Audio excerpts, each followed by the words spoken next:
أعوذ بالله من الشيطان الرجيم بسم الله الرحمن الرحيم اللهم صل على نبي الحبيب المحبوب الودود السلام عليكم يا جماعة المسلمين والمسلمات أمبانين على في حميد ولينا بغني على مننا أو بلجلي تدلنا وكوفي أمنا نافلة دي نافلة مي فما بوفنا مثلا لهي ستوفله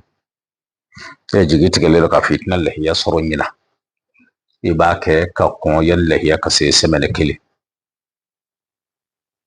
eta ibara kodi iyo musodi bi furufe iyo chedi bi faka furuke iyo furuke ima den soro nya hamo hami ne hami koni shidona na fle mi saka beke me na fle mi ka semene kili kono iti dombla shuwoshu yani kada ibi na fle sil na fle ni joko fly نية فاتحة كلا نوية الحمد لله رب العالمين الرحمن الرحيم فقطاس ولا الضالين عمين شياكلي ابن في ذا جاء نصر الله والفتح ورأيت الناس يدخلون في دين الله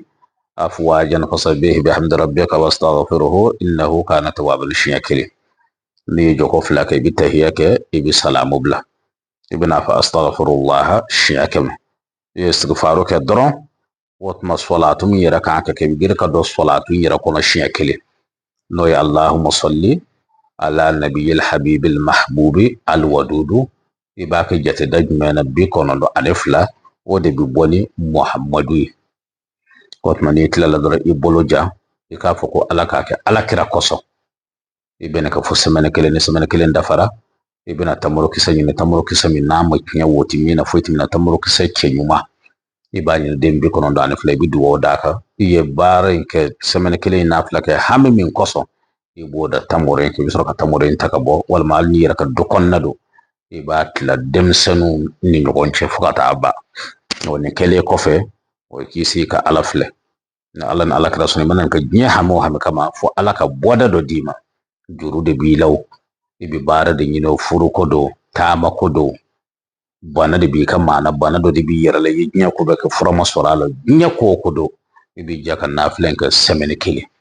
amba nyina ala fe la ka ken na fa ala ka ke barkai amba fa assalamu alaikum wa rahmatullahi wa barakatuh ala ka be nya watber